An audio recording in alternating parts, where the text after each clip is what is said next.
नमस्कार। कलाने अद्वैतला सांगितलेलं असतं की आपल्या दोघांच्यात त्या रात्री काहीतरी घडलंय। ते ऐकल्यावर अद्वैत जास्तच डिस्टर्ब झालेला असतो। अद्वैतला आता कळत नसतं की नेमकं त्या रात्री काय घडलंय आणि कला काही सांगत नसते। अद्वैत त्यामुळे जास्त डिस्टर्ब असतो आणि तो कलाला सारखा विचारत असतो, अगं कला सांग ना नक्की त्या रात्री आपल्या दोघांच्यात काय घडलंय। कला मात्र त्याला सांगत नसते। कला अद्वैतची छानपैकी मज्जाच घेत असते। कला अद्वैतला डिस्टर्ब होताना बघत असते आणि कला म्हणते, थांब थांब अद्वैत, मला काम आहे। त्यावर अद्वैत म्हणतो, काय काम आहे। किचनमध्ये मी दूध तापत ठेवलं आहे, ते झाले काय तापून बघून येते आणि गॅस बंद करून येते।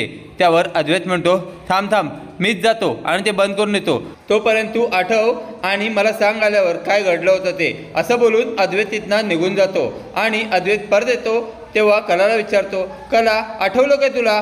त्यावर कला म्हणते, नाही अजून। त्यानंतर अद्वैत डिस्टर्बच असतो। अद्वैत रागात म्हणतो, अगं कला आठवलं पटकन। त्यावेळी कला रागात म्हणते, अरे अद्वैत तुला कळत नाही का, तुझ्या समोरच आहे ना मी, मग बोलूया आपण। तेवढ्यात तिथे सरोज आलेली असते।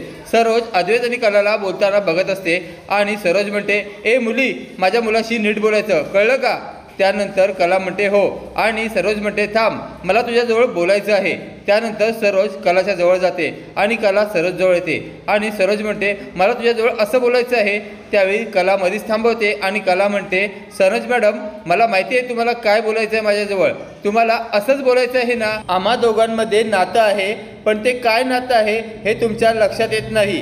पण एक लक्षात घ्या, आम्हा दोघांमध्ये नवरा बायकोचं नातं आहे आणि ते असंच राहणार, तुम्ही मानो की न मानो, पण आम्ही नवरा बायको आहोत। कला असं बोलतात सरोजची बोलती बंद होते।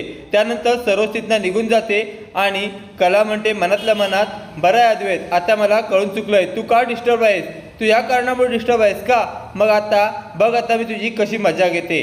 असं बोलून कला आतल्यात मजा घेत असते। पुढील अपडेट पाहण्यासाठी व्हिडिओला लाईक आणि चॅनलला सबस्क्राईब करायला विसरू नका। थँक्यू।